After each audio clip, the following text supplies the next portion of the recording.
அவங்க மேல மறைந்திருந்த ஒரு தாக்குதல் நடந்திருக்கு ஹிஸ்புல்லா மூலமா. ஏன்னா அவங்க போயிருக்கிறது வந்து லெபனானுக்குள்ள. லெபனான் வந்து அங்க இருக்கிற மக்கள் இவங்களை ஆதரிக்கல. அதனால நம்மளோட 13 நாள் 14 நாள்லயே நம்மளால போரை ஜெயிக்க முடியுது. லோக்கல் சப்போர்ட் இல்லாம ஒரு போரை ஜெயிக்க முடியும். நீ அவங்களுக்கு வந்து பாதுகாப்பு கொடுப்பேன்னு சொல்லிட்டு அவங்க வந்து உன்னை கூப்பிட்டு வச்சுக்கிட்டாங்க. எண்ணெயை நீ கொடு, பாதுகாப்பை நான் கொடுக்குறேன்னு சொல்லி வச்சுக்கிட்டாங்க. நீ எண்ணெயை கொடுக்கறதுக்கு எண்ணெய்க்கு பாதுகாப்பு கொடுக்கறதுக்கு பதிலா மொத்த இடத்துக்கும் வந்து பிரச்சனையை உண்டாக்கிட்டு மக்கள் வந்து பெரும்பாலானோர் ஷியா.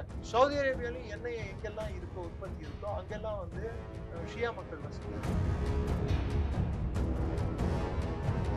அப்ப அவங்களே இந்த போரை விரும்புறாங்க. அமெரிக்காவை கேள்வி கேட்க துப்பு இல்லைன்னு நினைக்கிறாங்க. தெம்பு இல்ல, திராணி இல்ல, துப்பு இல்ல. ட்ரம்ப் வந்து அவருக்கு தைரியமா போயிட்டு ட்ரம்ப்புக்கு நீ பண்றது தப்பு, இது பண்ணா இந்த விளைவுகள் ஏற்படும், இந்த போரை நம்ம ஜெயிக்க முடியாதுன்னு சொல்லக்கூடிய தைரியமும் தெம்பும் யாரும் அந்த அரசாங்கத்தில் இல்லாததுதான் கவலை.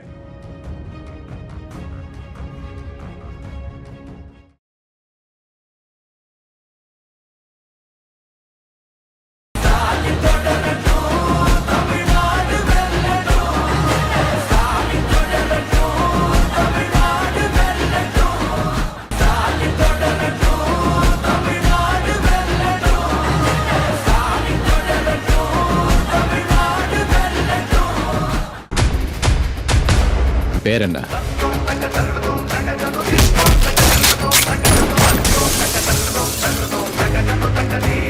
ஆச்சி மசாலா. எந்த சமையலும் ருசி தேடும் ரகசியம் 20 ரூபாய். கிங் டிவி நேயர்களுக்கு வணக்கம். இன்றைய சிறப்பு நிகழ்ச்சியில் நம்முடன் இணைந்திருக்கிறார் பாதுகாப்புத்துறை ஆலோசகர் டாக்டர் நிரஞ்சன் அவர்கள். வணக்கம் சார். வணக்கம் ஜெயின். எப்படி இருக்கீங்க சார்? நல்லா இருக்கேன் மேடம். 2 வாரங்கள்ல முடிவடையக்கூடியதா போர் ஸ்டார்ட் ஆனாலும் கூட 6 வாரங்களை கடந்து போர் நடந்துட்டு தான் இருக்கு. இதனால அமெரிக்காவுக்கு பாதிப்பு இல்லைல்ல, அரபுக்குள்ளதானே அடைச்சுக்கிறாங்க. அதாவது அமெரிக்கா அங்க வந்து ஒண்ட வந்த பிடாரி, தமிழ்ல சொல்லுவாங்க ஒண்ட வந்த பிடாரி ஊர் பிடாரியை தொடர்ச்சிச்சான்னு சொல்லிட்டு, நீ அவங்களுக்கு வந்து பாதுகாப்பு கொடுப்பேன்னு சொல்லிட்டு அவங்க வந்து உன்னை கூப்பிட்டு வச்சுக்கிட்டாங்க. எண்ணெயை நீ கொடு, பாதுகாப்பை நான் கொடுக்குறேன்னு சொல்லி வச்சுக்கிட்டாங்க. நீ எண்ணெயை கொடுக்கறதுக்கு எண்ணெய்க்கு பாதுகாப்பு கொடுக்கறதுக்கு பதிலா மொத்த இடத்துக்கும் வந்து பிரச்சனையை உண்டாக்கிட்டு, அதான் எங்க உலக நாடுகள் எங்களுக்கு சப்போர்ட் பண்ணலன்னா எண்ணெய் கப்பல்களுக்கு பாதுகாப்பு தரமாட்டேன் அப்படின்றாரு சார். இவர் என்னங்க பாதுகாப்பு கொடுக்கறது? இவர் வந்து யாருமே இப்போ 40 நாடுகள் பேரலா வந்து பிரிட்டன் வந்து அதான் யூகே கீர் ஸ்டைமர் வந்து ஒரு 4 நாள் முன்னாடி ஆன்லைன் மீட்டிங் ஒன்று நடத்தினாங்க. 40 நாடுகள் அதில் இன்க்ளூடிங் இந்தியா பங்கேற்று ஸ்டேட்ஸ் ஆஃப் ஹார்மோஸை எப்படி திறக்கணும், எப்படி ஈரான் நேட்டோல இருந்து ட்ரம்ப் விலகுகிறார். ரெண்டாவது யூஎன் பாத்தீங்கன்னா பாயிண்ட் வரட்டும் கட்சி வச்சு வாய மூடிட்டு உட்காந்துட்டு இருக்கு. அது எதுக்கு இருக்குன்னு இன்னைக்கு உங்களுக்கும் தெரியல, எனக்கும் தெரியல. இது வரைக்கும் யூஎன் எது சொன்னாங்கன்ட்டு ஏதாவது வந்திருக்கா, நியூஸ் கசிஞ்சிருக்கா? எதுக்கு அவ்வளவு பெரிய பில்டிங், எதுக்கு அவ்வளவு பெரிய ஒரு அதுக்கு ஒரு செக்ரட்டரி ஜெனரல்? அதாவது ட்ரம்பே அவரை முடிவு எடுத்துட்டாரு, இதுல நாங்க தலையிட விருப்பல. அப்போ அணிசேரா நாடுகள், அணிசேரா நாடு இது யுஎன் ஐக்கிய நாடுகள் சபை எதுக்கு இருக்கு? ஐக்கிய நாடுகள் எதுக்கு இருக்கு? யுனைடெட் நேஷன்ஸ் சொல்றதுக்கு காரணமே ஒரு கருத்து வேறுபாடு வந்தா உலகத்துல சில நாடுகளிடையே அதை உட்கார்ந்து பேசி தீர்க்கறதுக்கான வழிமுறையை வகுக்கிறதுக்கும், அந்த நாடு வந்து தப்பான ஒரு போர்ல யார் போயிருந்தாலும் அதை கண்டிக்கிறதுக்கு தான் இருக்கு. அப்ப அவங்களே இந்த போரை விரும்புறாங்கன்னு எடுத்துக்கலாம். அமெரிக்காவை கேள்வி கேட்க துப்பு இல்லைன்னு நினைக்கிறாங்க. தெம்பு இல்ல, திராணி இல்ல, துப்பு இல்ல. முடங்கி போய் கிடக்குறது அமெரிக்கா தானே, அடிக்க முடியலையே. அடிக்க முடியாது. ஈரான் கலாச்சாரம் பலம் கொண்ட நாடு. ரெண்டாவது, ஃபர்ஸ்ட் 2 நாள்ல தாக்கிட்டாங்க. தாக்கின உடனே இவங்க என்ன பண்ணிருக்கணும், விட்டு இருக்கணும். அட்லீஸ்ட் உள்நாட்டு கிளர்ச்சி வருமானு பார்த்துருக்கணும். அதை விட்டு கண்டினியூஸா தாக்க என்ன ஆகும்? கோவம் அதிகமா தான். உள்நாட்டு மக்கள் வந்து அவங்களோட எப்பயுமே ஒரு கலாச்சாரம் பலம் கொண்ட நாடுகளோட இயற்கையான சிந்தனை ஓட்டம் எப்படி இருக்கும்டான்னா, அந்நியம் வந்து நம்மள வந்து அடிக்கும் போது நம்ம ஒண்ணு சேர்ந்துருவோம். பாரதியாரோட ஒரு கவிதையா இருக்கு, 1000 உண்டு இங்க இந்த ஜாதி, அந்நியர் வந்து புகழன நீதி அப்படின்னு சொல்லிட்டு. ஸோ மொத்தம் வெளிநாட்டுக்காரன் வந்து நம்மளுக்கு சட்டம் பேசுற அளவுக்கு அவங்க வச்சுக்க மாட்டாங்க. நீ யார்? இப்போ ஒரு ஊருக்கு போய் பாருங்களேன், பழைய ஊருங்கள மெட்ராஸ் சிட்டி நான் சொல்றேன், பழைய ஊருகெல்லாம் போய் பாருங்க. ஊர்ல போயிட்டு சடனா வெளியாள் வந்து ஊருக்காரன் கூட சண்டை போடுறான்டான்னா ஊரே ஒண்ணு கூடிடும். ஊர் ஒண்ணு கூடிடும். நீ யாரா அப்படின்னு கேட்பாங்க. இத்தனைக்கு அந்த வீட்டுக்காரன் இந்த வீட்டுக்காரன் பேசாம இருப்பாங்க, அவங்களுக்குள்ள பிரச்சனை இருக்கும். ஃபர்ஸ்ட் எல்லாரும் இவங்க ஒரு 50-60 பேர் கொண்டு கூட்டிட்டு இவனை கார்னர் பண்ணிடுவாங்க. இதுதான் ஈரான்லயும் நடந்தது. ஹமாஸ், ஹிஸ்புல்லா, ஹமாஸ் இல்ல, ஆ. நான் சொல்றது ஈரான் மக்கள் ஒன்று சேர்ந்திருக்காங்க. ரெண்டாவது ஈரானோட இஸ்ரேல் என்ன பண்ணிருக்கு, இனி 4 லட்சம் படை வீரர்களை தூக்கிட்டு போயிட்டு இந்த சவுத் லெபனானுக்குள்ள அமைச்சிருக்கு. ஆல்ரெடி 1 லட்சத்துல இருந்து 2 லட்சம் படை வீரர்கள் காசா பகுதியில இருக்காங்க. அவங்க மொத்த நாட்டோட ஜனத்தொகையே வந்து 1 கோடி பேர் கிட்டதான். பிளஸ் இன்னுமேலும் 2 லட்சம் பேர் படை வீரர்கள். அப்ப 8 லட்சம் படை வீரர்களை நீ வந்து பேட்டில் ஃப்ரண்ட்ல அமைச்சிட்டு இருக்கேன்னா, சண்டை போடுவதற்கு அனுப்பிட்டு இருக்கேன்னா, அப்ப நீ வந்து ஈரானுக்கு படையை அனுப்புறதுக்கு ரெடி இல்லைன்னு அர்த்தம். இன்னைக்கு ஹிஸ்புல்லா வந்து 3500 ராக்கெட் தாக்குதல்கள் இன்னைக்கு இஸ்ரேல் மேல பண்ணிட்டு இருக்கு. இஸ்ரேல் பெருத்த சேதத்தை சந்திச்சிருக்கு. 3 நாளைக்கு முன்னாடி 162 இன்ஃபேண்ட்ரி டிவிஷன் லெபனான்ல, சவுத் லெபனான்ல போயிட்டு இருக்கும்போது இட் வாஸ் ஆம்புஷ். ஆம்புஷ்னா ஒரு அவங்க மேல மறைந்திருந்த ஒரு தாக்குதல் நடந்திருக்கு ஹிஸ்புல்லா மூலமாக. ஏன்னா அவங்க போயிருக்கிறது வந்து லெபனானுக்குள்ள. லெபனான் வந்து அங்க இருக்கிற மக்கள் இவங்களை ஆதரிக்கல. லெபனான் நமக்கு ஈரானுக்கு தானே சப்போர்ட் பண்ணும். ஆமா, ஏன்னா ஆதரிக்கலன்றது எதுக்காக ஆதரிக்கலன்னா, இப்போ நம்ம இப்போ உதாரணத்துக்கு நம்ம பாகிஸ்தானுக்குள்ள போய் சண்டை போடணும்னா, இல்ல பங்களாதேஷ்ல போயிட்டு நம்ம வெற்றி அடைய முடிஞ்சது 71ல அப்படின்னு சொன்னீங்கன்னா, பங்களாதேஷ் மக்களுக்கு அங்க இருந்த ஆட்சியாளர்கள் மேல, அன்னைக்கு இருந்த பாகிஸ்தான் ராணுவத்து மேல கோபம் இருந்தது. அதனால நம்மளுக்கு அவங்க சப்போர்ட் பண்ணாங்க. அதனால நம்மளோட 16 நாள்லயே, சாரி 13 நாள் 14 நாள்லயே நம்மளால போரை ஜெயிக்க முடியுது. லோக்கல் சப்போர்ட் இல்லாம ஒரு போரை ஜெயிக்க முடியாது. இப்போ ஈரானுக்கும் ஈராக்குக்கும் இடையில ஒரு எல்லை இருப்பதாகவும், அந்த எல்லையில தாக்குதல் நடந்ததுனால அந்த எல்லையை மூடினதாகவும் சொல்றாங்க. இப்போ ஈராக் வந்து ஈரான் மேல எதிராக திரும்ப வாய்ப்பு இருக்கா சார்? ஈரானுக்கு சப்போர்ட் அறிவிச்சிருக்கு. ஏன்னா ஈராக்ல இருக்கக்கூடிய அரசு வந்து ஷியா அரசு.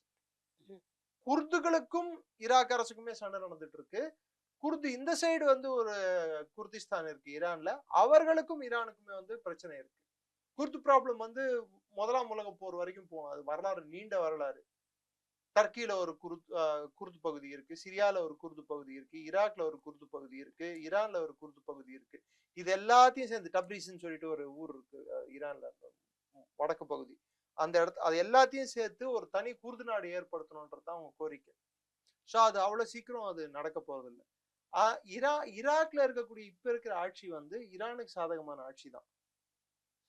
நீங்க வந்து வளைகுடாவை பாத்தீங்கன்னா, பர்ஷிய வளைகுடாவை பாத்தீங்கன்னா, இந்த சைடு இருக்கிற நாடு சவுதி அரேபியா, குவைத், பஹ்ரைன், இது ஒமன், யுஏஇ, கத்தார், இதெல்லாம் வந்து சவுதி அரேபியாவுக்கு ஒட்டி இருக்கும்.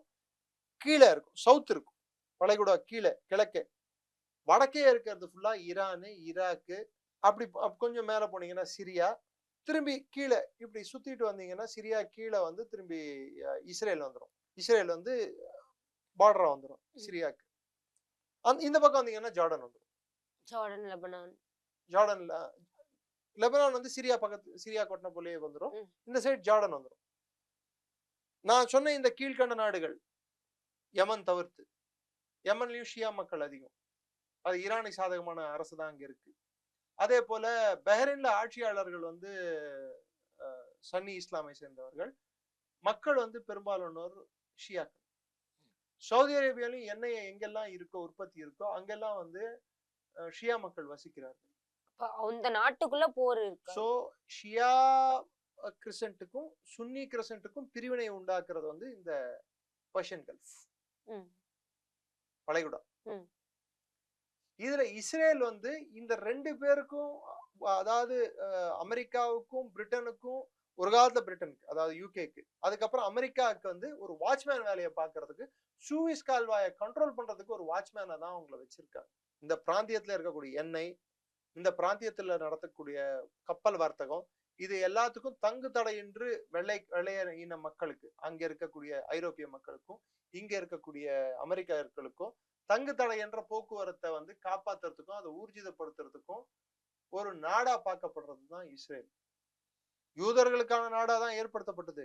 இன்னைக்கு அந்த யூதர்களுக்கான ஏற்படுத்தப்பட்ட நாட்டிலேயே ராணுவத்துல வந்து பணி பண்ணுங்களா அப்படின்னா ரிசர்விஸ்ட கூப்பிட்டா வரமாட்டேங்கிறாங்க.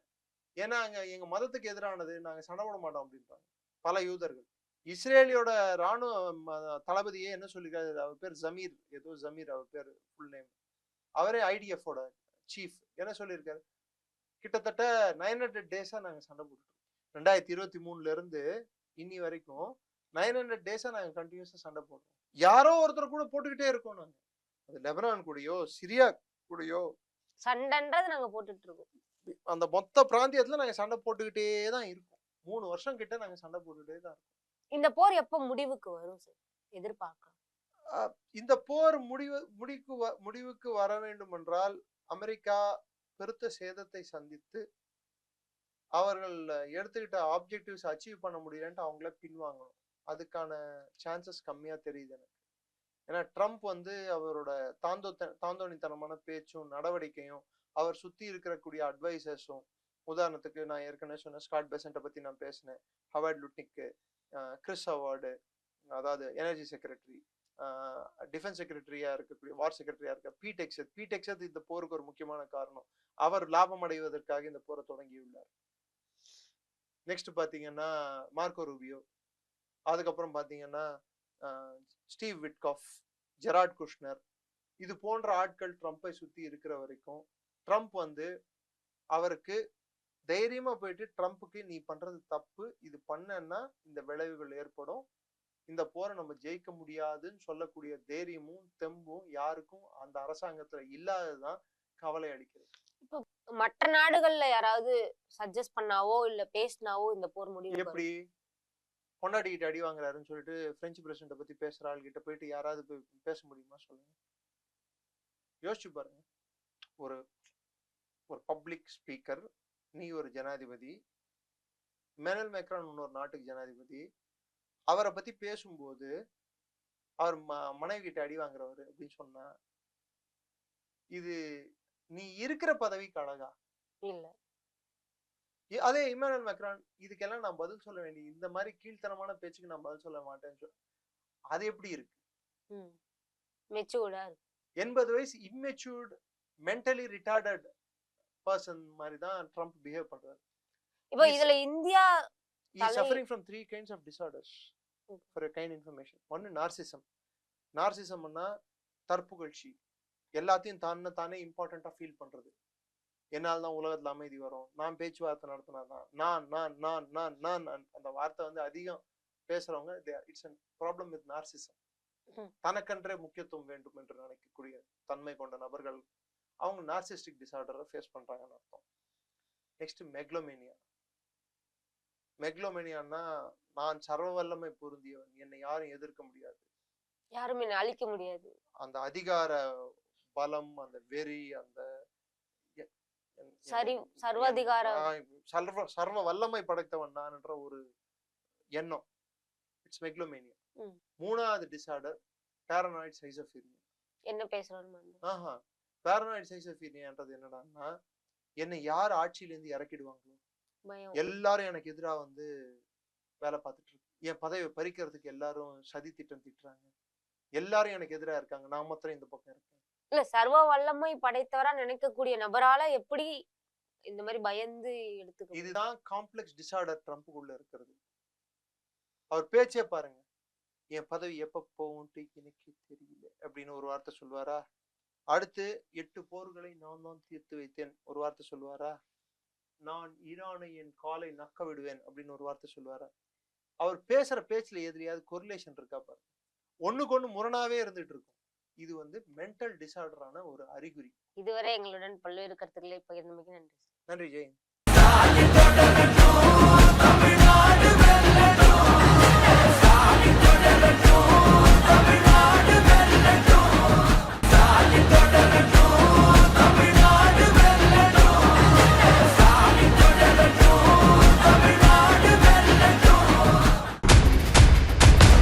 பேர் என்ன?